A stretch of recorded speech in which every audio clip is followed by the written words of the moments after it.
tardes. Mi nombre es Carlos Uneos, de la Universidad de Chile. Continuamos con el programa de la cuarta cátedra de Guillermo O'Donnell y va a exponer Fabiano Santos en el tema que ustedes ven ahí en pantalla. Tiene la palabra Fabiano y después yo haré un breve comentario para una discusión con usted. Bom dia. Queria primeiro agradecer, Carlos, pela disposição de ler e debater o trabalho. Queria agradecer aos organizadores da cátedra pelo convite para participar dos trabalhos. É um grande prazer, uma grande honra estar aqui homenageando o nosso mestre Guillermo O'Donnell. Agradecer a Gabriela, estar aqui presente, Jesus, da Associação Mexicana de Ciência Política, uma parceria que remonta à época a qual estive à frente da ABCP, quando começamos a conversar sobre possíveis parcerias. Estava sendo criada a Associação de México e acompanhei também a criação da cátedra na gestão do Leonardo Avritzer, e é uma grande satisfação observar que a cátedra está sendo implantada, está funcionando e fazendo a justa homenagem ao grande cientista político Guillermo O'Donnell. E Cristina e Renato também, um agradecimento, tá, de novo, por essa oportunidade de compartilhar as reflexões recentes que tenho desenvolvido em parceria com colegas, com estudantes próximos, sobre o processo político brasileiro recente, e é exatamente o tema desse trabalho que nós vamos apresentar, um trabalho feito com o Rafael Moura, a partir de reflexões, estudos, pesquisas que fizemos no âmbito de cursos oferecidos aqui no IESP, especificamente um curso sobre social-democracia, teoria e prática, e um outro curso sobre política brasileira, ano passado, justamente no desenrolar mais agudo, né, da crise do governo anterior, não é? E aí o início, a implantação do atual governo. Não é? O Rafael esteve presente em ambos os cursos, servindo como uma espécie aí de coordenador, monitor, e a partir dali tivemos essa decisão e ideia de produzir alguma reflexão mais sistemática, também aproveitando um convite do Luiz Fernando de Paula para participar de um volume sobre os impasses atuais da democracia e do desenvolvimento no Brasil. É um livro que ainda está sendo organizado e produzido. Nós já produzimos o capítulo e estamos circulando o material, tendo em vista absorver críticas, comentários e, a partir daí, melhorar o texto e visando um formato final, né? Um texto muda de título a cada apresentação, né? Eu tenho feito apresentações em alguns lugares, sempre a mesma apresentação, mas o título eu mudo para ter alguma variação, né? Sim, e aí esse foi o título escolhido, não é o mesmo título de outras apresentações, né? Democracia representativa no capitalismo em crise, análise do caso brasileiro, né?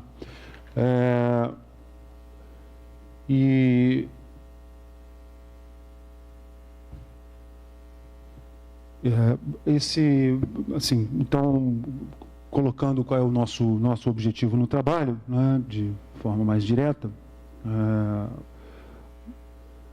questão é pensar a crise brasileira, né, sobre dois eixos: a questão da democracia e a questão do capitalismo, transformações do capitalismo e o capitalismo contemporâneo. Então está aí nessa fronteira, né, da análise política e dos estudos de transformações do capitalismo, né? O Renato está aqui, sentado bem à frente, né, servindo de direitinho, né? Ok, ótimo.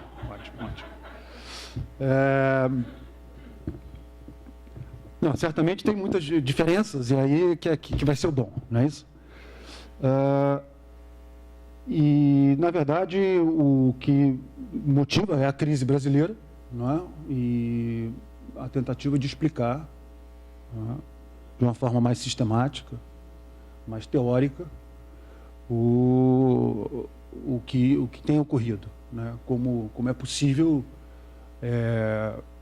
uma mudança brusca, uma guinada tão brusca, não é? no processo político e econômico de um país, que é tido como exemplar até 2013 e passa a conviver com um cenário de muita instabilidade e de decadência econômica, né, muito forte, e depois um processo político muito duvidoso, questionável do ponto de vista democrático, né.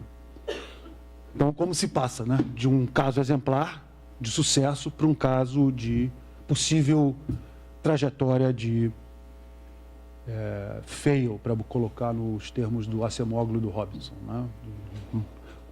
Ciclo virtuoso, depois a sua transformação num ciclo vicioso. Eu não sei, Carlos, se meu português você compreende ou se eu preciso falar. Compreende?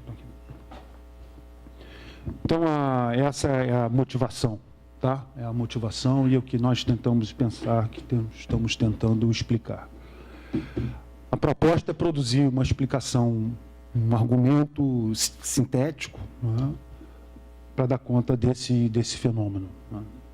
São esses três conceitos principais, né? Aquilo que nós estamos chamando de equilíbrio social-democrata, e eu vou tentar explicar um pouco melhor, merece uma discussão. Segundo, é aproveitar o conceito de conjuntura crítica, segundo conceito fundamental, e terceiro conceito é o do trajetória do capitalismo, né? O conjuntura crítica aí tirado do Acemoglu Robinson, Collier, esse trajetória do capitalismo do Renato Boschi e Flávio Gaetan. O Renato vem trabalhando essa noção já há muito tempo, ao contrário da noção de variedade do capitalismo, né? E no equilíbrio social-democrata, aí é um trabalho, um conceito que eu e Otávio Amorim temos desenvolvido numa outra linha de trabalho.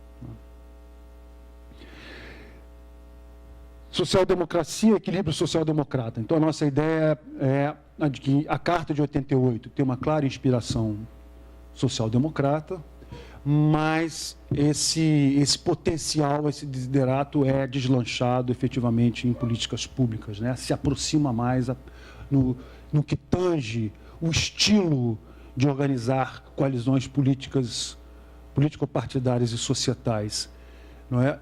Também no que diz respeito à agenda de políticas públicas, não é? Isso é alcançado, amadurecido a partir dos governos do PT. Não é? E é bom que se diga, não é que seja bom ou ruim, isso depende do freguês, não é? Não há nada de essencialmente bom na social-democracia. Acho que existe no Brasil uma certa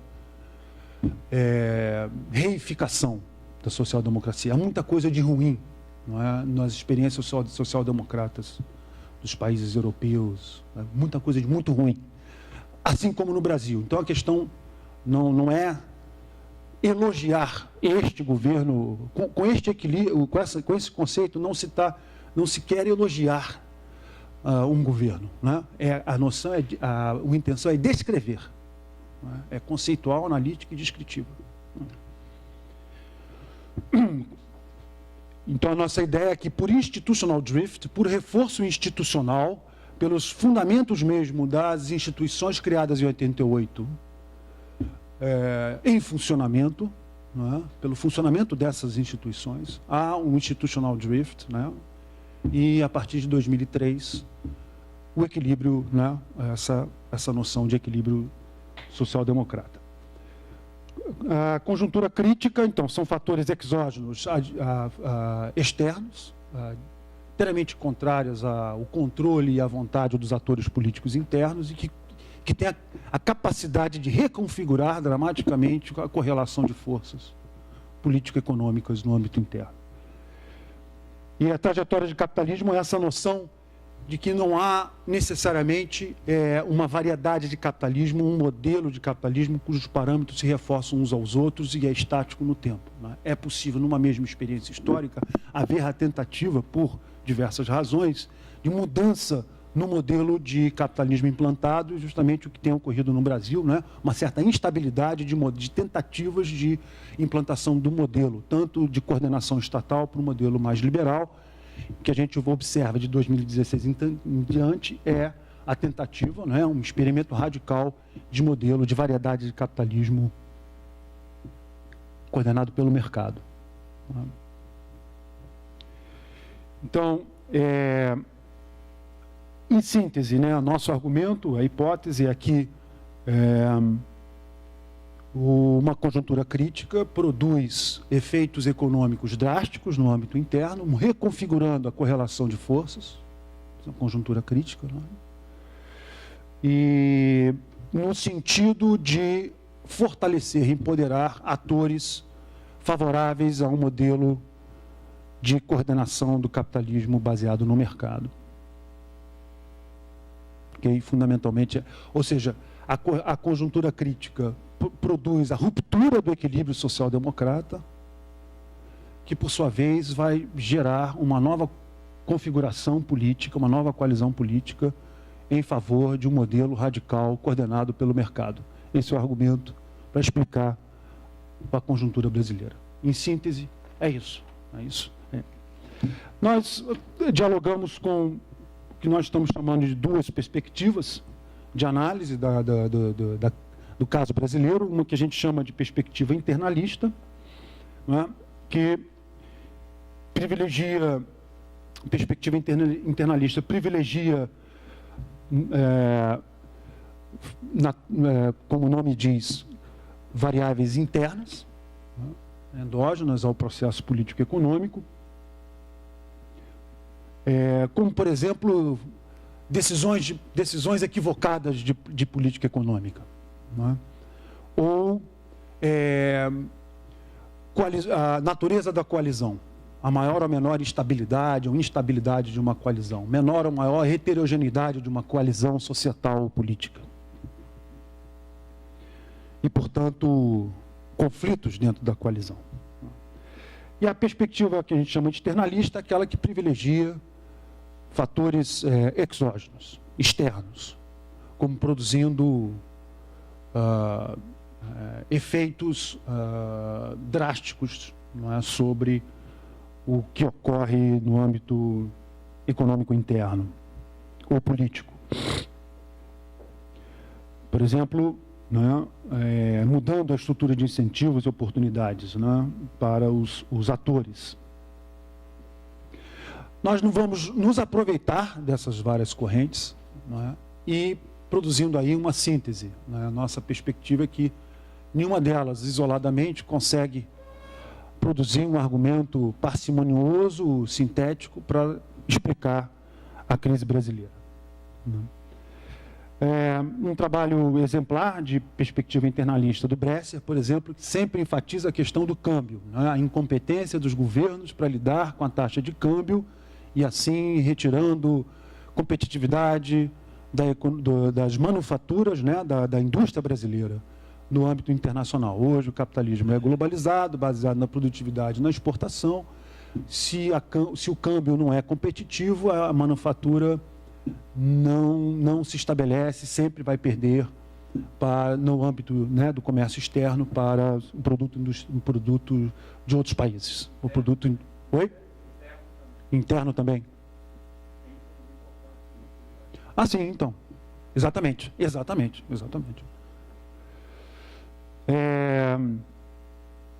Sem me alongar, por outro lado, o Bonelli, numa outra linha, mais ortodoxa, não é? Critica a nova matriz econômica como, né, uma decisão de política econômica de governos de centro-esquerda, no sentido de tentar produzir o desenvolvimento, com isso criando marginalização e má alocação de de recursos, não é? E atrapalhando e distorcendo, né, a sinalização de mercado e, por aí, não ajudando a questão da produtividade, que seria a principal entrave à produção, ao crescimento econômico. Um outro bom exemplo é o do Boito, Armando Boito e Rosana Berringer, mostram a questão da coalizão, da natureza da coalizão, a sua heterogeneidade, os seus conflitos internos, a sua precariedade e a facilidade com que as forças do capital financista modificaram, né, e intervieram e quebraram, romperam o equilíbrio dessa coalizão. E ele chama essa coalizão de uma coalizão desenvolvimentista ou neodesenvolvimentista. Dois bons exemplos de explicações externalistas, Daniela Campelo, tem um outro trabalho do Zucco e Campelo, né, que vão na mesma linha. Dizem que na América Latina nós temos economias muito expostas, né, à variação de parâmetros internacionais da economia, como, por exemplo, taxa de câmbio, como, por exemplo, o preço das commodities, como, por exemplo, a taxa de juros norte-americana, né? Pequenas modificações nesses parâmetros produzem efeitos muito grandes internos, que, por sua vez, produzem efeitos políticos muito grandes, né? A capacidade do governo de se legitimar e de se manter como minimamente popular e crível depende de sua capacidade de manter, num certo nível, a renda e o produto. E a renda e o produto dos países da América Latina dependem de parâmetros internacionais totalmente fora do controle dos governos, que seriam a taxa de juros norte-americana, né, o câmbio e os termos de troca ou os preços das commodities, né. O Braulio Borges, num trabalho ótimo, vai na mesma direção, fala da importância dos termos de troca para explicar a crise brasileira de 2010 em diante, 2011 em diante, e inclui também a crise hídrica, crise energética, né, como sendo um fator completamente aleatório, um fator que escapa completamente à vontade dos governantes e que teria explicado em grande medida a crise brasileira de 2012, né, e a dificuldade que o governo Dilma tinha de fazer alavancar a economia. Bom, aí no trabalho nós já avançamos e vamos interpretar o período do PT no poder como aquilo que a gente chama de equilíbrio social-democrata. Nós sabemos que o governo do Lula se elege em 2002 depois de um período de muito baixo crescimento, né, de deterioração da renda, né, e um temor muito grande no âmbito interno com relação ao emprego, né. Se nós voltarmos às pesquisas de opinião em 2002, o que mais preocupava o brasileiro, a eleitora brasileira, o eleitor brasileiro, o que mais preocupava era a questão do emprego, né. Então, era exatamente esse o ponto sobre o qual a campanha do Partido dos Trabalhadores se debruçou e conseguiu derrotar em 2002 a candidatura do PSDB. Então, baixo crescimento, desemprego, estabilidade financeira compunham a memória da eleitora, do eleitor brasileiro em 2002. Então, nós temos a eleição de Lula em 2002, e a partir de 2003, com alguma dificuldade no início, por conta das condições de desequilíbrio financeiro, não é, nas quais o governo toma posse, né, depois de uma certa instabilidade inicial, uma agenda distinta começa a se estabelecer, né? E aí o nosso ponto é com tinturas distintas e com tinturas que aproximam a experiência de uma experiência social-democrata à europeia. Social-democrata com todas as restrições características da social-democracia no contexto do capitalismo globalizado e no contexto brasileiro, né, que são muito importantes. Isso é um tema de debate, né? Então, importante caracterizar esse equilíbrio, né? Nós estamos chamando de equilíbrio social-democrata, por um lado, com uma restrição importante interna, não é? Política interna, né? a pluralismo partidário, não é? E também a correlação de forças de trabalhadores sindicalizados, o empresariado e o capital financeiro, né? E aí a questão externa sendo muito importante, né? Então, temos que entender esses atores políticos, tanto no âmbito congressual quanto no âmbito societal, como pontos de veto importantes para o avanço de uma agenda mais agressiva de esquerda. Aqui no Brasil, esses elementos são muito importantes se nós compararmos o Brasil com casos como, por exemplo, Venezuela, Equador, Bolívia. Nós vamos perceber que esses pontos de veto não estavam tão presentes quando os governos de esquerda lá assumem, quanto estiveram presentes no caso brasileiro, não é? Mas, de qualquer maneira, foi montada uma coalizão societal político-partidária em favor de uma agenda social-democrata possível. Uma coalizão que incluiu setores do empresariado, trabalhadores, sindicatos, não é? Parte importante dos trabalhadores rurais, né? Baixa classe média bom, aquilo que está presente nos trabalhos tanto do Boito quanto no trabalho do André Singer, né? Nós estamos aqui seguindo essa noção de uma coalizão social que apoiou os governos do PT, não é? Nós sabemos, no âmbito congressual, né, uma coalizão bastante heterogênea, com partidos da centro-direita, partidos de centro e partidos de centro-esquerda e esquerda. Então, uma heterogeneidade grande no âmbito congressual e uma heterogeneidade grande no âmbito societal. E com uma oposição importante, né, caracterizada aí pelo capital financeiro, principalmente. Né. E isso acabou criando no país essa clivagem entre o PT e o PSDB, que se repete a cada eleição presidencial. Em 2018 não sabemos se vai se repetir, mas foi isso que marcou esse institutional drift, por assim dizer, a partir de 1994. Bom, uma agenda distinta, valorização do salário mínimo, políticas agressivas de redistribuição de renda, uso do BNDES para coordenar, não é isso? Para coordenar o capitalismo, né? Coordenar as políticas de investimento, né? Proteção social e etc. e tal. Então, a gente vai apresentar algumas evidências, né? A gente tem uma redução bastante significativa da desigualdade, não é?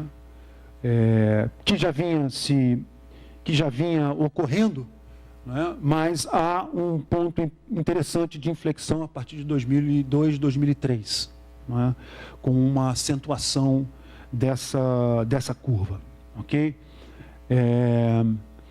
A gente não fez nenhum teste mais rigoroso, estatístico, mas eu aposto que se a gente fizer aqui um modelo de quebra estrutural de tempo, nós vamos ver que alguma significância vamos encontrar nesse particular. Isso, eu acho, certamente se deve justamente a uma política agressiva de valorização salarial, e a economia vem crescendo, todos vão ganhando, só que o trabalhador e o salário vai ganhando mais vis-à-vis os outros componentes, né, de ganhos e de renda, né? Isso vai diminuindo a desigualdade. É isso. Emprego. Isso é muito importante, né? Ponto fundamental de qualquer agenda social-democrata é a questão do emprego. Por quê? Porque, primeiro, porque do ponto de vista da distribuição, da correlação de forças, os trabalhadores, têm uma hegemonia importante, têm uma participação importante. Então, tem que ter um emprego. Né? Trabalhador sem emprego não tem poder. E segundo, porque a partir do emprego arrecada, o governo se arrecada. E se o governo arrecada, pode fazer política social. Então, emprego é crucial. Né? Emprego é crucial. E foi exatamente o que ocorreu, né, nos governos petistas até a debacle da Dilma. Né? Até a reeleição da Dilma, nós temos uma situação de quase pleno emprego no Brasil. Né? Então, acho que, do ponto de vista de indicadores, nós estamos confortáveis para dizer que a experiência brasileira está se aproximando mais, né, das experiências social-democratas europeias vis-à-vis outras experiências no Brasil. Se a gente comparar com Collor, Sarney, Itamar, Fernando Henrique, né, a experiência brasileira é que se aproxima mais. Não sei se é bom ou se é ruim. Isso aí depende, de novo, do freguês. Né? Conjuntura crítica, que é o nosso segundo conceito. Então, é algum choque exógeno, né, que impacta muito os parâmetros do processo político-econômico interno e vão acabar produzindo uma mudança importante na correlação de forças internas. Né? E aí nós vamos detectar 3 importantes fatores exógenos, né? E acho que tem uma novidade no trabalho aqui, né, Rafael? A gente está identificando fatores que são fatores de conjuntura crítica no âmbito interno, e esses fatores são a explicação fundamental para a mudança da conjuntura política e econômica. Né? Eu acho que isso é uma novidade que a gente está tentando trazer para o entendimento do caso brasileiro. Né? O primeiro fator é a guerra cambial. Né? O segundo fator é a questão da mudança no preço do petróleo, com a descoberta do gás xisto nos Estados Unidos. Né? Guerra cambial desencadeada a partir de 2008. Né? E o fim do boom de commodities com a mudança, né, nas diretrizes da política econômica da China. Né?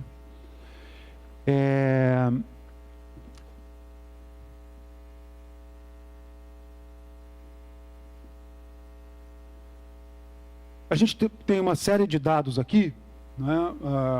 Por exemplo, a taxa de câmbio, nós vamos observar uma diminuição muito acentuada, né, da taxa de câmbio,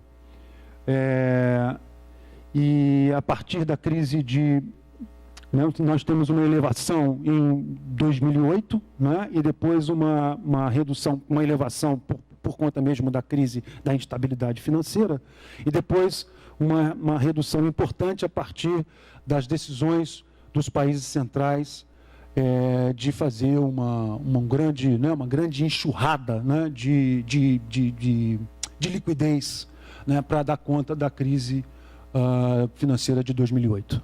Né? E, bom, a gente pode perceber também que esse problema cambial, como o Bresser sempre vem falando, está presente no governo Lula desde os seus primórdios, né?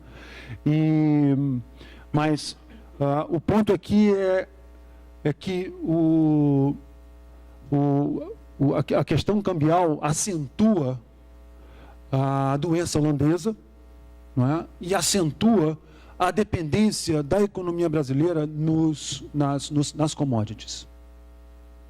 Certo? Então, o ponto fundamental é que a guerra cambial, valorizando o preço do real a partir de 2008, 2009, inviabiliza as estratégias do governo Lula e depois do governo Dilma, no sentido de tornar competitivos os produtos manufaturados. Isso é uma variável fundamental. Né? Então, a política do BNDES de tentar alavancar os campeões nacionais e de alavancar as indústrias é comprometida em grande medida por conta da guerra cambial. Tá? E isso aprofundou a doença holandesa. Né? A gente pode perceber aí o que vem acontecendo historicamente com o preço, a importância dos produtos manufaturados nas exportações brasileiras. Não é?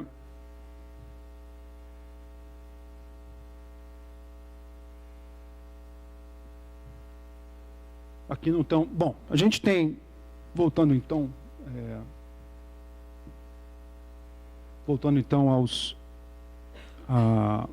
ao que acontece com o preço do petróleo, isso é fundamental, né? Quer dizer, a parte estrutural de investimento da economia brasileira estava assentada na indústria de energia, gás e petróleo, né?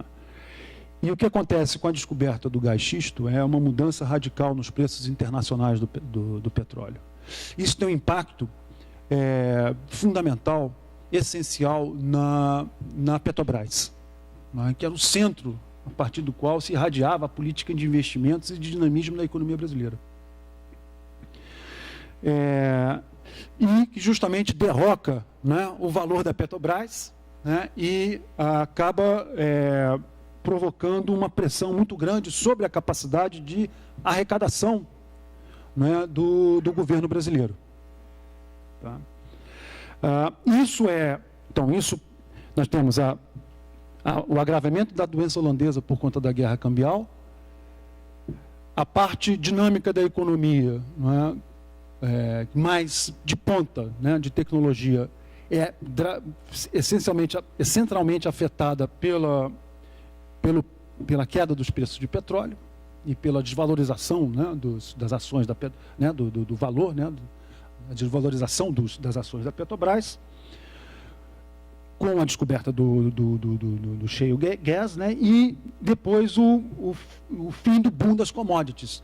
Então, a economia brasileira não conseguiu alavancar a parte industrializada com a guerra cambial e com, né, a queda nos preços do petróleo, e perde com o fim dos boom das commodities. E isso, o que isso acaba produzindo? Acaba produzindo, não é, o comprometimento de algo fundamental nessa nova matriz, né, da política econômica, ou nos fundamentos mesmo do equilíbrio social-democrata brasileiro, que o fundamento é a capacidade do governamental de arrecadar para produzir política social de inclusão, para financiar todos os programas que estavam, né, sendo produzidos para manter a solidariedade, manter a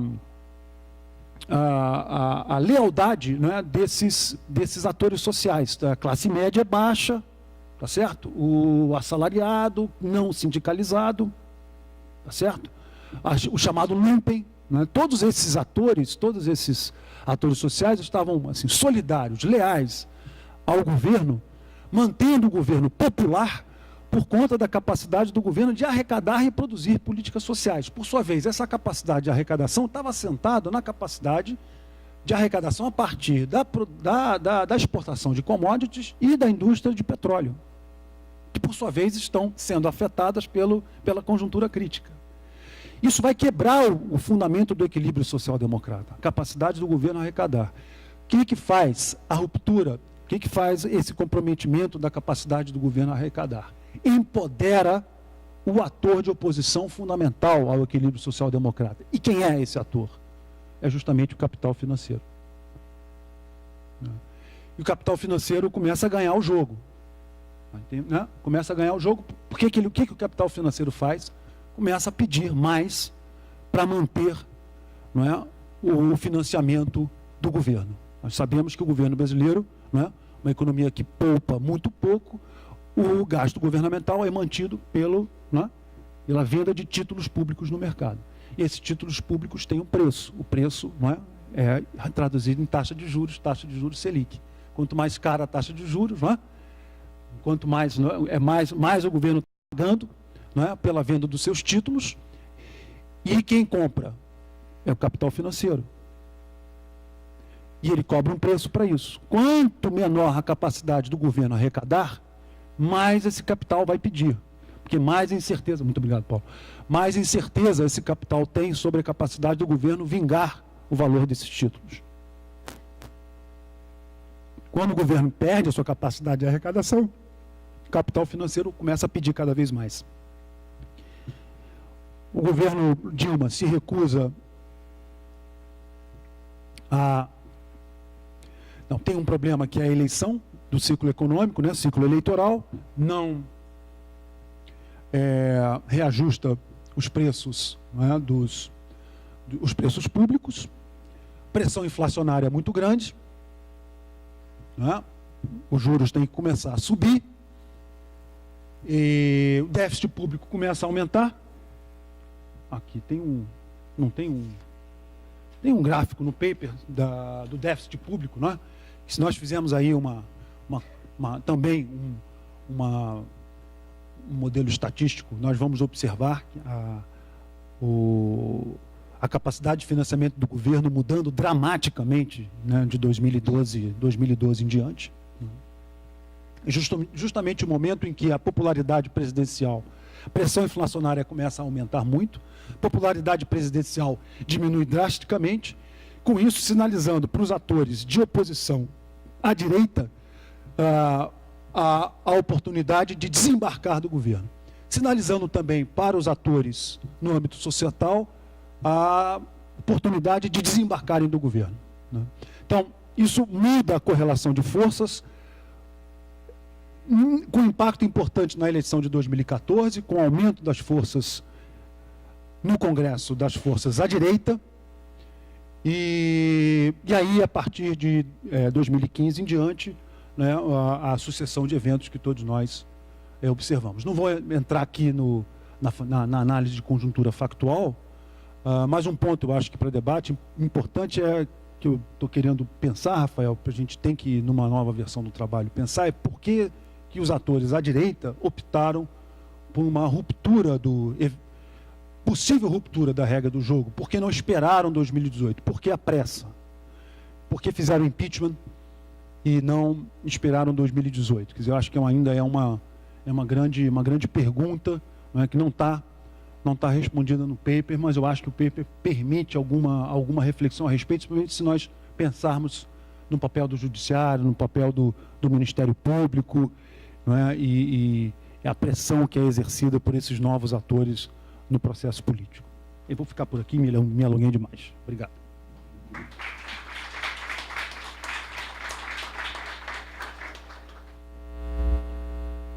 Fabiano, por esta muy documentada, interesante artículo, capítulo de un libro, que leí con mucho interés. Primera vez que leo, reconozco un texto en portugués de comienzo a fin. Ustedes pueden entender el castellano y leen el castellano y lo dominan, pero al revés, nosotros somos más nacionalistas, nos cuesta entender el portugués. Entonces, creo, el capítulo lo he podido leer, se sigue el argumento, pero probablemente no he captado la complejidad, la sutileza del argumento, que algo más ha aclarado en la exposición y me queda más claro. Ahora, es el capítulo de un libro y por lo tanto algunos temas que a mí me surgen o preguntas seguramente están en otros capítulos, ¿no? Y lo que toca me parece muy interesante porque algo tiene que ver con lo que voy a hablar en la sesión más adelante, el tema del paradigma, ¿no? El cambio del paradigma con la inauguración de la democracia del año 89-90 y la crisis de este paradigma más adelante. Yo me voy a referir eso en el caso nuestro, en que no hubo cambio de paradigma y ese paradigma tuvo después una crisis. Entonces, la crisis o problema que tiene en Chile ahora no tiene, yo lo vería en el contexto de eso, pero no quiero adelantar la exposición.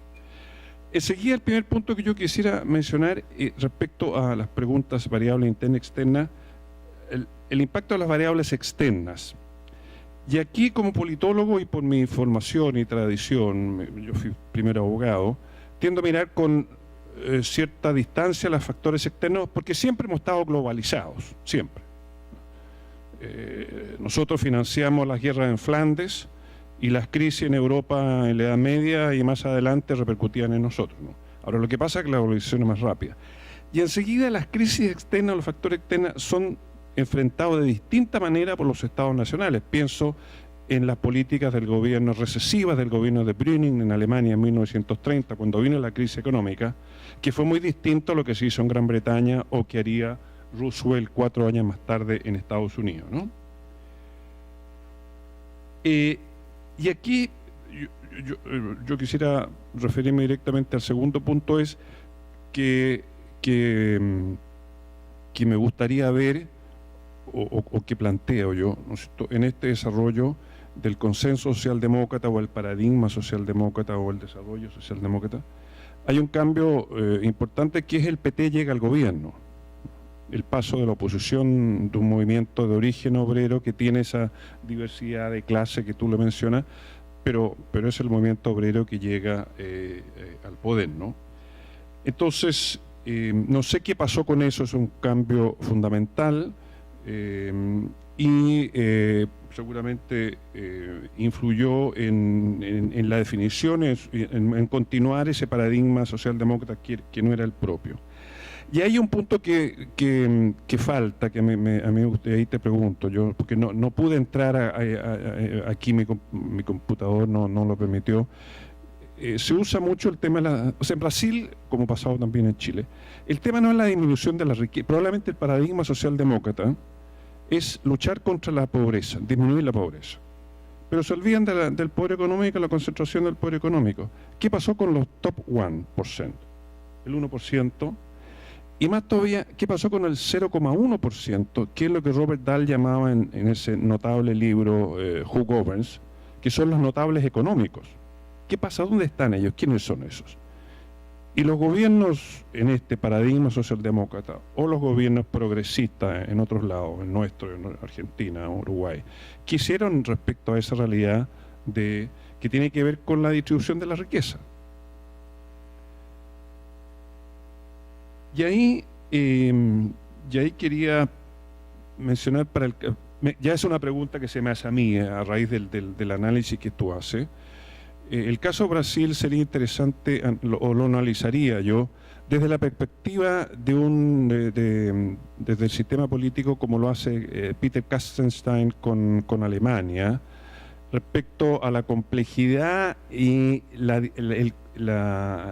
menor poder que tiene en este caso el presidencialismo en Alemania, el Parlamento, el Bundestag.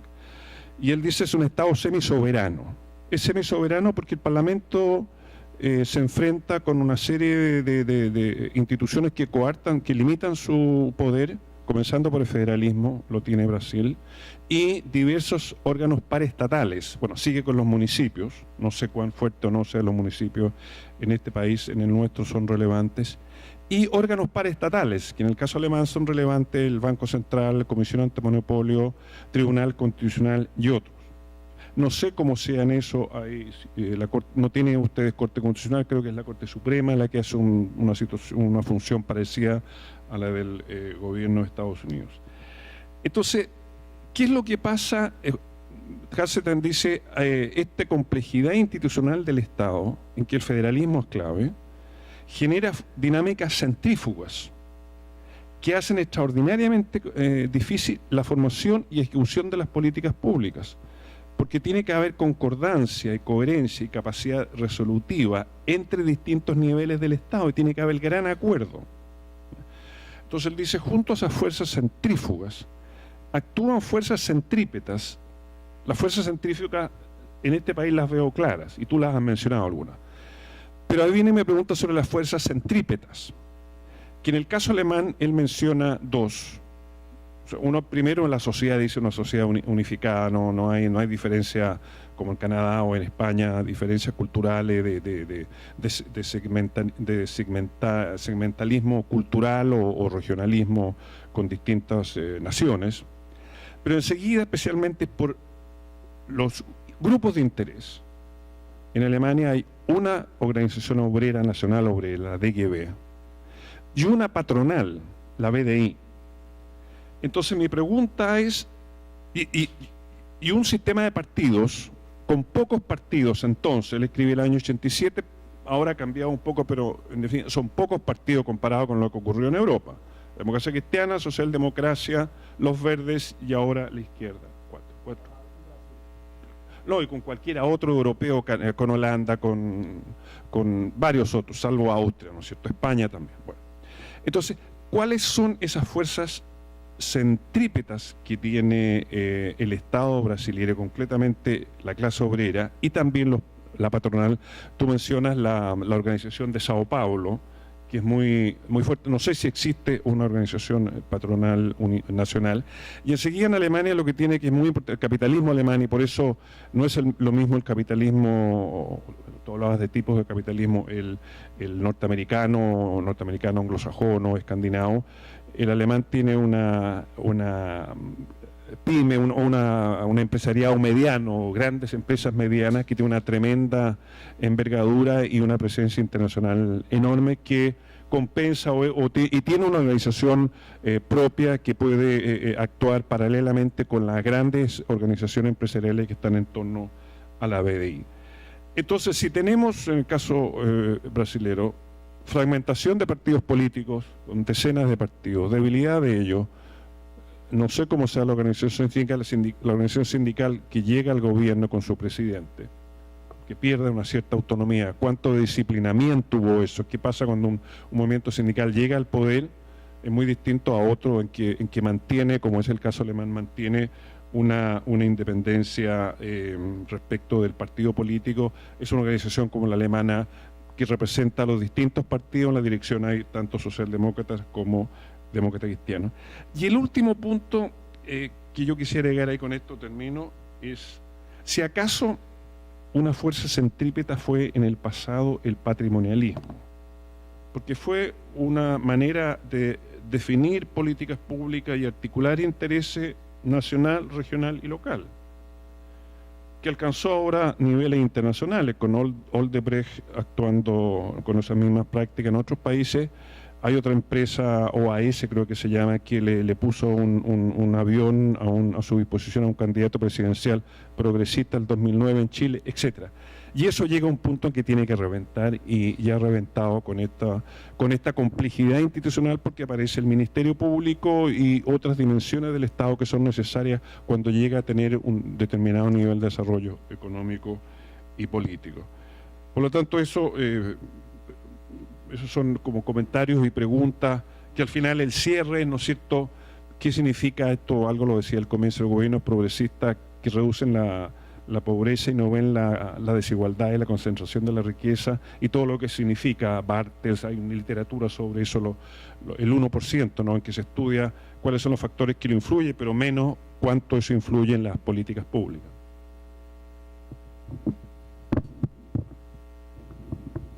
Cris, qual é a dinâmica? Abre para o debate ou eu faço a resposta? Não seria interessante?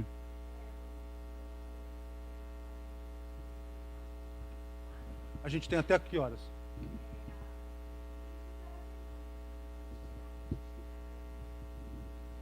Então é melhor ouvir o...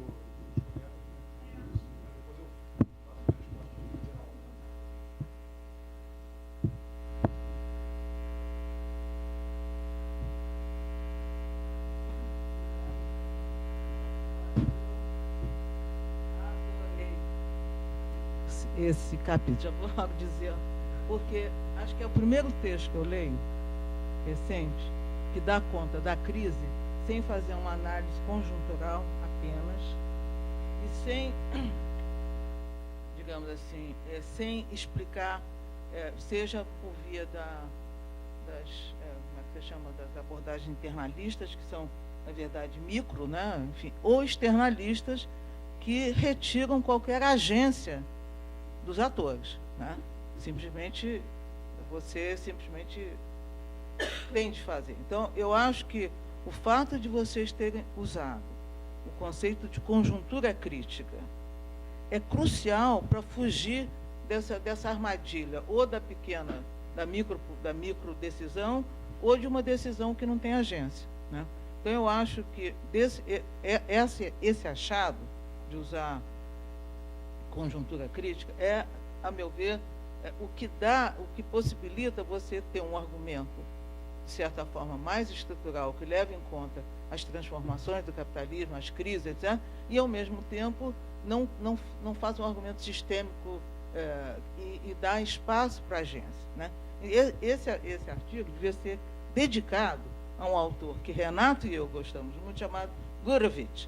Escreveu um livro que chama Politics in Hard Times, é um livro dos anos 80, em que ele explica, a partir das crises do capitalismo desenvolvido, a transformação e a rearticulação das coalizões dentro de cada país. Então, eu acho que por isso que eu gostei tanto. Eu acho que ele retoma esse tipo de argumento, né, em que, ao mesmo tempo, você pode dar conta desse... Porque a conjuntura crítica, o que mais é interessante, é uma confluência de fatores que não tem nada a ver com a outra. Mas o problema é que eles ocorrem simultaneamente, podem ter efeitos desestruturadores absurdos, que foi o que aconteceu, né? Então, eu acho que isso é, assim, para mim, a embocadura desse artigo é para ver, enfim, por isso que eu adorei.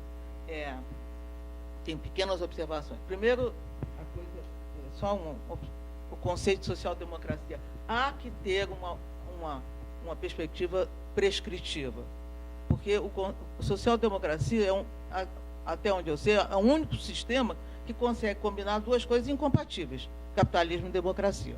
Bem, então, temos de ter uma perspectiva prescritiva. Eu me pergunto se, no caso, se a gente poderia, de alguma forma, usar essa embocadura para poder entender a crise, o fim do ciclo progressista na região. Talvez, enfim, talvez fosse alguma coisa interessante, até porque você sugere que os pontos de veto em alguns dos países, especialmente os países andinos, não foram tão fortes quanto no caso brasileiro. Portanto, eles puderam aprofundar um pouco mais e talvez aí, não sei, enfim, seria interessante pensar assim, o fim do ciclo, porque está ocorrendo o fim do ciclo, por via eleitoral, não necessariamente por via de golpe, mas está ocorrendo na Argentina, etc., no próprio Equador, né? O presidente, que era vice-presidente, está caminhando muito mais para a direita, etc. Então, eu acho que isso é uma pergunta. Eu acho que, só específico, eu acho que vocês podiam ter dado um pouco mais de ênfase, estava falando com o Rafael, a desoneração, no caso da Dilma, né? Que eu acho que foi uma coisa absurda para um empresariado industrial que é absolutamente oportunista, que sempre cai fora, fez assim em 64, né? E eu acho até que o Renato deveria retomar o estudo do que é hoje a burguesia, será que a gente pode chamar o empresariado industrial? Porque eu acho que ninguém mais é empresário, todo mundo estava importando tudo, enfim. Então, tem um oportunismo que é uma coisa assim absurda, né? Enfim, eu acho que vocês deviam dar um pouco mais de ênfase à desoneração da Dilma, porque foi 400 bilhões, sei lá, não sei quanto, foi uma coisa absurda. E só um pitaco aqui nessa por que né, os atores de veto resolveram no impeachment naquele momento. Eu acho que tem um outro elemento, talvez, que seria interessante explorar, que é como é que você, iniciado um processo, você tem uma espécie de um bandwagon para o mal, né? Em que todos os atores convergem no equilíbrio do golpe. Entendeu? Eu acho que pode ser uma coisa, percebendo, é um momento, e aí você converge naquele equilíbrio. E talvez isso explique a data, não é que, né? Enfim, só uma sugestão. Mas, realmente, eu acho que esse artigo é impressionante. Tem que ser divulgado sobre a crise brasileira. Talvez a melhor coisa que eu já li sobre a crise brasileira até hoje.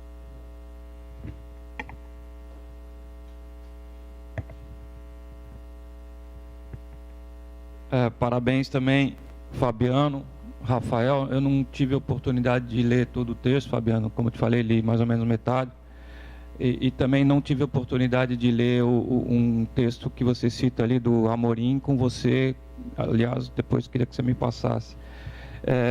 A primeira coisa que eu queria falar rapidamente é que eu fico muito contente, né? Acho que eu já tive a oportunidade de te dizer que você é um dos principais pesquisadores sobre o presidencialismo de coalizão, né?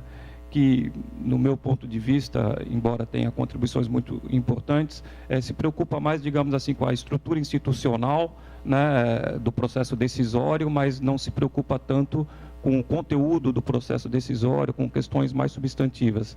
E no último período você tem falado, como nesse texto aqui de hoje, em coalizão societal, coalizão de classe, hegemonia, você tem trazido mais a sociedade para dentro das suas análises. A minha pergunta é o seguinte: a tradição do presidencialismo de coalizão ela é bem empírica e o universo empírico ele é mais facilmente trabalhado, né? Porque você tem lá 513 deputados federais, tanto senador, 81 senadores, então tem uma empiria assim bem delimitada. Quando se fala em coalizão societal, coalizão de classe, o universo empírico é muito mais amplo e muito mais complexo. Então, a minha pergunta bem objetiva é o seguinte: do ponto de vista metodológico, você, enquanto um especialista em presidencialismo de coalizão, como que se colocaria a possibilidade, entre aspas, de analisar metodologicamente ou de provar a existência de coalizão de classe, porque vários colegas atualmente acham que isso aí é uma quimera, é uma fantasia. Rapidamente, outra coisa é o seguinte: quando você fala do equilíbrio da Constituição de 88, né, você mostra que a partir de 2003 que você visualiza que esse equilíbrio social-democrata ele pôde se efetivar. Eu acho que valeria a pena mencionar que a Constituição de 88, já com Collor e depois com Fernando Henrique, ou seja, de 90 até 2002, né, durante 12 anos, houve toda uma tentativa de mudar, não só uma tentativa, como houve várias mudanças na Constituição de 88, a ordem econômica, por exemplo. Embora, do ponto de vista das políticas sociais, várias leis tiveram que ser regulamentadas, várias normas constitucionais referentes, por exemplo, à Seguridade Social, tiveram que ser implementadas. Mas o que eu estou chamando a atenção é para essa tensão que houve no período entre as decisões da Constituição e os interesses das forças neoliberais que começaram com Collor e que se efetivaram com Fernando Henrique. E deixar mais claro que realmente foi só a partir de 2003, segundo você mesmo concorda, que isso se manifestou de maneira mais efetiva. Por fim, arrecadar não só para a política social, a importância da arrecadação também para o investimento público. 1/4 mais ou menos do investimento no país é investimento público, 3/4 é investimento privado, mas esse 1/4 é muito importante porque ele direciona o investimento. Então, a arrecadação tributária não só para investimento em política social, mas também a arrecadação tributária para investimento público, investimento através da Petrobras, que é a principal empresa que alavanca os investimentos no país. Bom, teria outras coisas para falar, mas por enquanto é isso.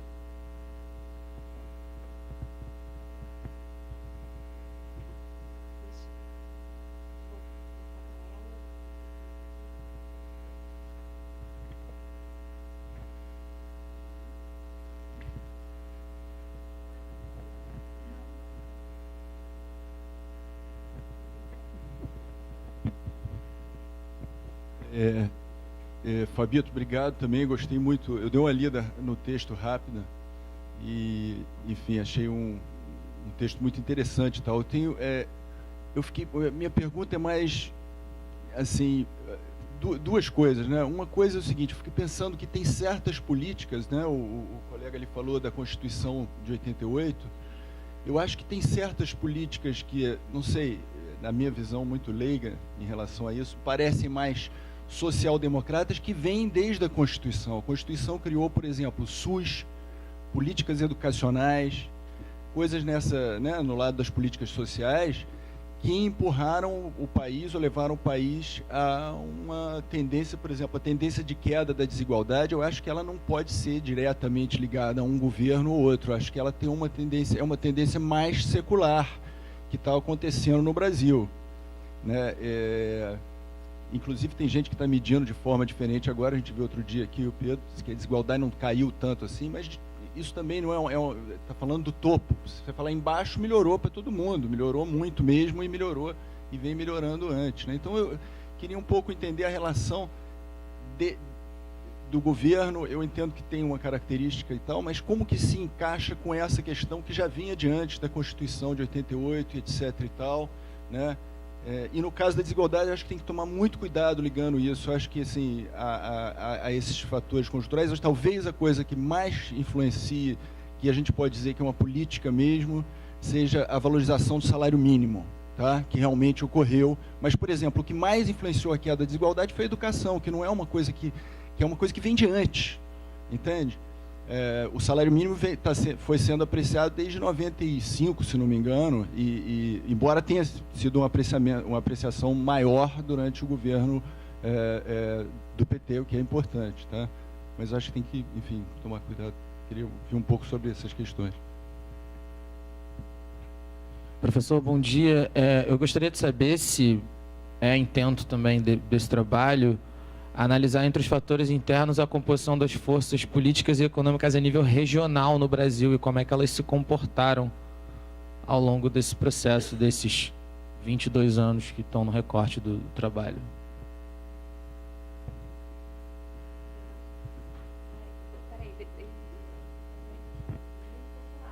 Tá. Ok. Enfim, eu estou acabando de ler aqui, não tive a oportunidade de ler todo o texto, mas gostei bastante também.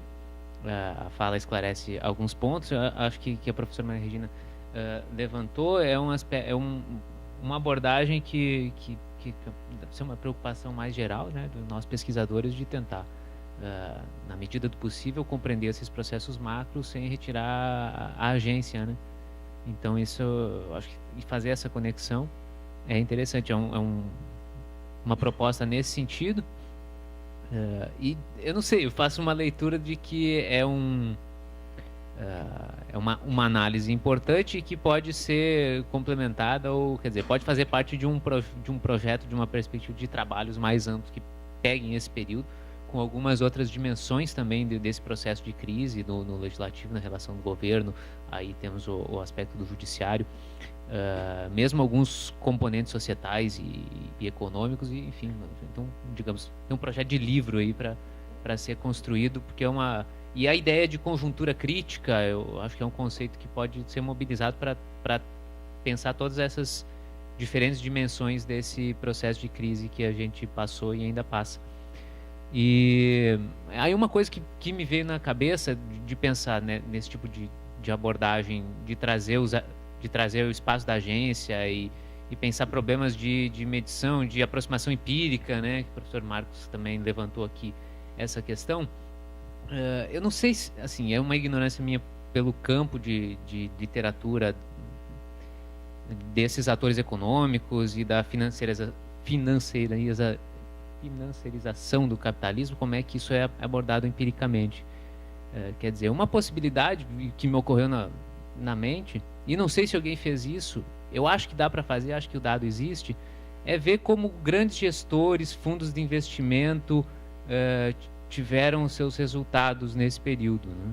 Você tem dados sobre o desempenho de fundos de investimento, fundos de ações, fundos de mercado, fundos que trabalham com títulos públicos, e boa parte desses fundos são de alguns grandes gestores, né? Tipo, o Arminio Fraga tem a firma dele que tem vários deles. Então, tem aí uma medida talvez possível de ver como é que esses fundos se comportaram, enfim, porque dão um pouco de carne e osso, né, nesse espaço de agência. Então, é só um comentário nesse sentido.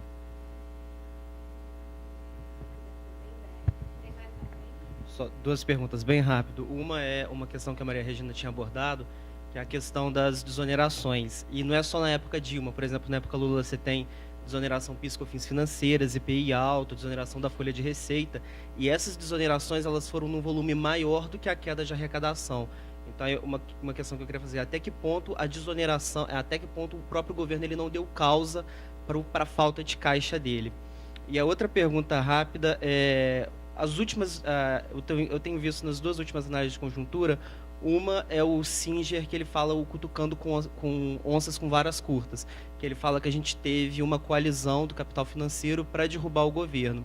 O Limonge, ele fala muito que, na verdade, você teve uma classe política que entrou em pânico por conta da Lava Jato, se organizou para derrubar a Dilma. Aí até uma curiosidade que eu tenho para perguntar tanto para você quanto para o Júlio, como meus professores de estudos legislativos, o que causou esse impacto, no caso da visão de vocês, o que causa esse impacto nas nossas instituições?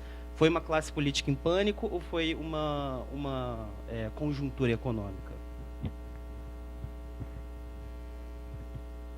Bom dia, professor. Eu sou leigo, então a primeira pergunta vai ser mais escolar. Qual a diferença entre social-democracia e desenvolvimentismo e qual a relação entre elas? Assim, se é uma relação de causalidade ou não? Eu imagino que um seja forma de acumulação e outra forma de distribuição, mas enfim, qual a relação entre elas? E, na verdade, qual a relação entre desenvolvimentismo, social-democracia e neoliberalismo? E aí, mais teórica, no caso. E aí, no segundo ponto, no NetSal a gente está fazendo uma pesquisa sobre junho de 2013 e um dos passos é historicizar o contexto em que emergem as manifestações.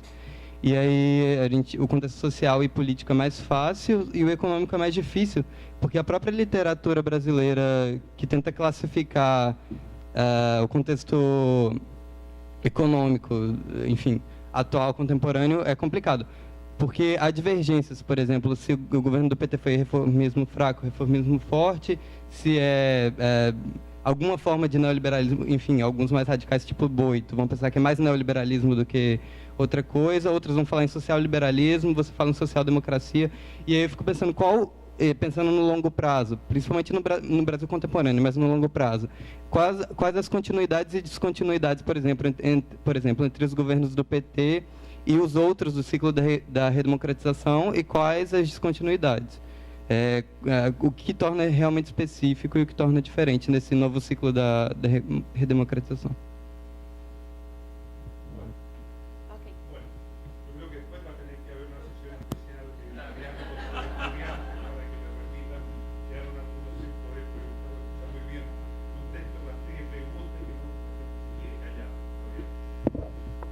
Obrigado, Carlos. Vou tentar ser bem breve. Temos a próxima sessão e já estamos avançando. Então,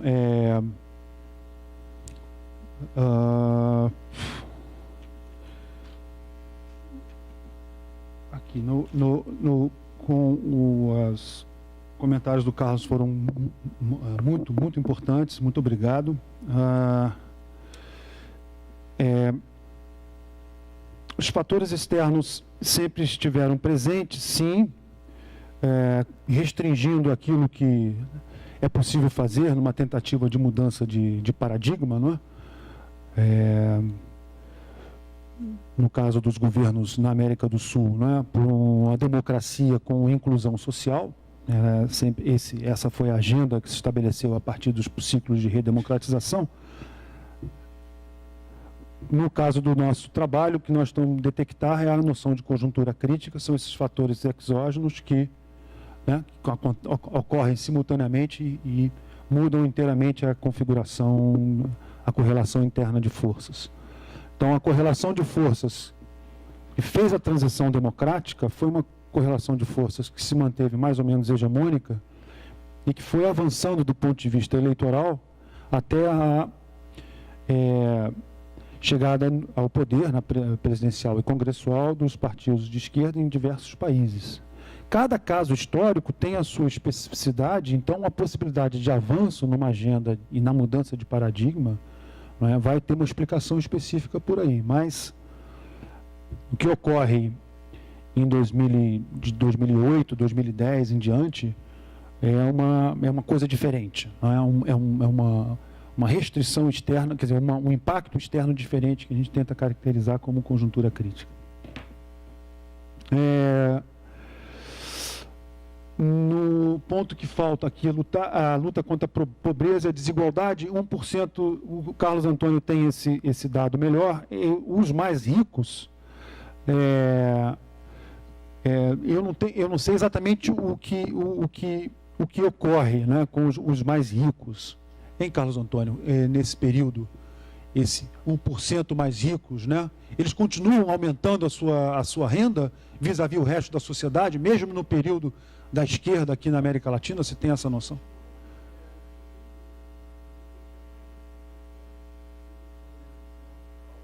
Uhum. Ou seja, essa resiliência da desigualdade tem que ver com a manutenção desse 1% mais rico como os ganhadores de sempre. Sim.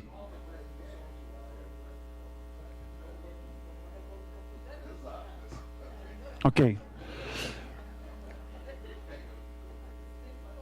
Aqui, sobre...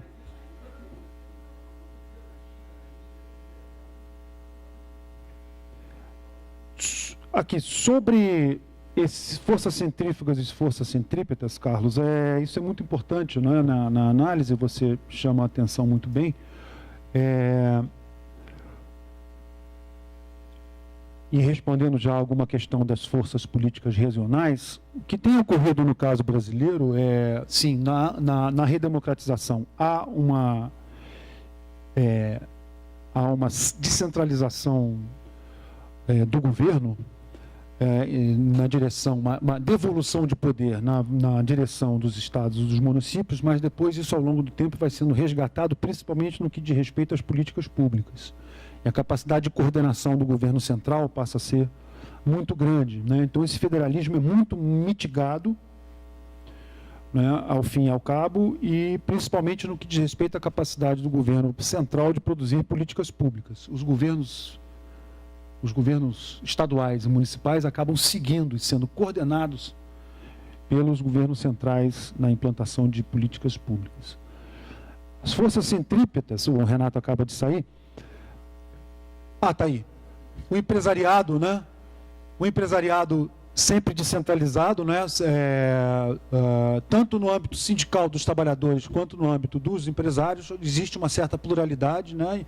E uma dificuldade muito grande em coordenar as ações, né? Quer dizer, historicamente isso é verdadeiro e continua, né? Uma certa pulverização, uma certa... não é certamente o caso alemão, né, Renato? Quer dizer, o grau de descentralização no caso brasileiro é muito maior e a dificuldade em coordenar a ação do empresariado é muito maior, né? Tanto que diz respeito a... Não há uma entidade de cúpula, exato. Então, certamente, essa força centrípeta no âmbito societal não existe, né, com tanta clareza. Isso aumenta a dificuldade de um desenho de pesquisa, não é, para pensar coalizões societais, não é? E, por fim, o patrimonialismo, né, como aí um elemento de coordenação política histórica. Sim, claro, mas o peso do patrimonialismo na inserção política, a hipótese, né, inserção política, né, do cidadão brasileiro, o peso do patrimonialismo, né, eu acho que tem uma diminuição drástica ao longo do processo de democratização, né, e a implantação de políticas sociais de inclusão, né. Assim, há de fato tanto uma desmercantilização, de um lado, quanto do ponto de vista da relação política dos eleitores com os partidos, há uma mudança importante, né, porque diminui o grau de dependência dos eleitores, principalmente mais pobres, no que diz respeito às práticas patrimonialistas. É claro que as grandes empresas continuaram a ter uma relação com o mundo político de corrupção, né? O problema é que a solução que foi dada no caso brasileiro, né, as operações do Ministério Público e Judiciário, vem tendo o efeito de jogar fora o bebê com a água, tá? Com a água do banho, tá certo? Se nós observarmos o que foi feito, né, nos países desenvolvidos com a corrupção, porque é um dado do capitalismo e a sua relação com a democracia, em qualquer lugar do mundo, há sempre o sentido de preservar as grandes empresas, né? Então, o caso da Odebrecht é um caso importante. É uma indústria, é uma empresa que alastrada pelo mundo, competidora das grandes empresas de construção no mundo inteiro e que foi destruída pela Operação Lava Jato. Então, se jogou, não é, os culpados pelas práticas condenáveis, se jogou fora uma empresa que tinha a capacidade de competir externamente, de ter efeito multiplicador em termos de emprego e de tecnologia. Então, a operação aqui de combate ao patrimonialismo é um desastre. Em nome do combate ao patrimonialismo, está destruindo a economia. né, a parte dinâmica da economia e tornando o país um exportador de commodity, ao fim e ao cabo. O que não é a vocação brasileira, definitivamente, né, segundo a minha percepção. Então, Regina, muito obrigado pela sua apreciação. Eu acho que a intenção justamente é essa, de fazer uma análise que traga um conceito que possa servir de amálgama conceitualmente forte para analisar o caso brasileiro. Não é? Política de desoneração tributária. Correto. A gente está tentando sair, né, da responsabilidade da Dilma na tentativa de lidar com a crise. De lidar não com a crise inicialmente, mas com a falta de dinamismo da economia, né? Porque assim, as perspectivas eram que a economia ia crescer, mas não crescia. E aí o governo agia aprofundando os problemas, porque certamente não tinha uma visão de fora e uma noção do que estava se passando no âmbito mais macro. Então a gente estava tentando sair da ação do governo como um fator causal ali. Entendeu? Assim, certamente os erros se multiplicaram ali, mas eu acho que é mais por um problema de leitura do que estava acontecendo. Sua ideia sobre o efeito manada do processo de impeachment e o equilíbrio do golpe, eu acho que é fundamental. Eu acho que eu vou tentar aproveitar essa noção de corrida para o golpe, que eu acho que é uma metáfora muito importante. Desenho de pesquisa das coalizões societais, a gente está tentando fazer pelo Conselho de Desenvolvimento Econômico e Social, a composição dele e também a formação de ministério. Meu trabalho com Otávio Amorim mostra isso. Você tem uma mudança fundamental na composição ministerial dos governos Fernando Henrique para o governo do Lula, hein, Raul? Descontinuidade total. Né? Quer dizer, o peso dos trabalhadores no ministério é né, no governo Lula. Isso tem repercussão nas políticas, se a gente gostando ou não. Uma coisa é gostar da política, outra coisa é você fazer a descrição. Há uma mudança radical no peso dos sindicalizados, dos sindicatos, das lideranças sindicais no governo. E depois vai ter peso nas políticas, como, por exemplo, a política dos fundos de pensão, a participação desses líderes sindicais nas decisões de investimento, nas decisões estratégicas, independentemente dos seus efeitos. Então, uma parte importante da definição do equilíbrio social-democrata é o estilo governamental. Quem participa do governo? É possível fazer um desenho de pesquisa, descrever e mostrar isso. Não é? E essas descontinuidades importantes. Então, eu acho que dá para deixar mais claro. Há como fazer desenhos de pesquisa para mostrar a coalizão societal. Não é? A gente não tem órgãos de cúpula, né? O que facilita a pesquisa, o que facilitaria a pesquisa, mas há como buscar essa evidência. Não é? Então, em 1988, Carlão, você tem um institutional drift, né? Um reforço institucional de 88 para cá. Em 88, que eu e o Otávio mostramos, é que você tem uma correlação de forças favorável a uma constituição de feição social-democrata. Essa correlação de forças se modifica a partir de 90, com a nova etapa de globalização do capitalismo, se modifica de novo em 2002. Então, se a gente fizer um estudo de quebra estrutural nessas tendências, vai haver uma tendência histórica de declínio da desigualdade. Só que você pode mostrar diferenças dentro desse conjunto. Isso que a gente está apostando. O peso do salário mínimo, o peso do salário nos governos do PT aumenta muito na composição geral da distribuição de renda. Isso é um importante fator de redução da desigualdade, mais do que houve nos períodos anteriores. Não é? Como você mesmo falou. Não é? Forças políticas regionais, eu acho que a gente tem uma recentralização. Né? Os governadores foram os últimos a aderir ao impeachment. Né? Eles não queriam de jeito nenhum, né? Porque as políticas públicas todas coordenadas lá de cima, eles sabiam que ia criar uma instabilidade muito grande. Né? Esse é um desenho de pesquisa bom. Né? Eu acho que pode ter pânico e pode ter economia. Essas duas coisas não são excludentes, Tadeu. Eu acho que aí desenvolvimentismo e social-democracia. O desenvolvimentismo é uma escola econômica e também prática política que quer crescimento econômico através da indústria. Né? Social-democracia é um paradigma de governança que inclui coalizões no âmbito congressual, estilo governamental no âmbito societal e políticas públicas de desmercantilização. A ideia de desmercantilização não está presente nunca no desenvolvimentismo e isso é essencial na social-democracia. Né? É isso. Desculpe o tempo, Carlos.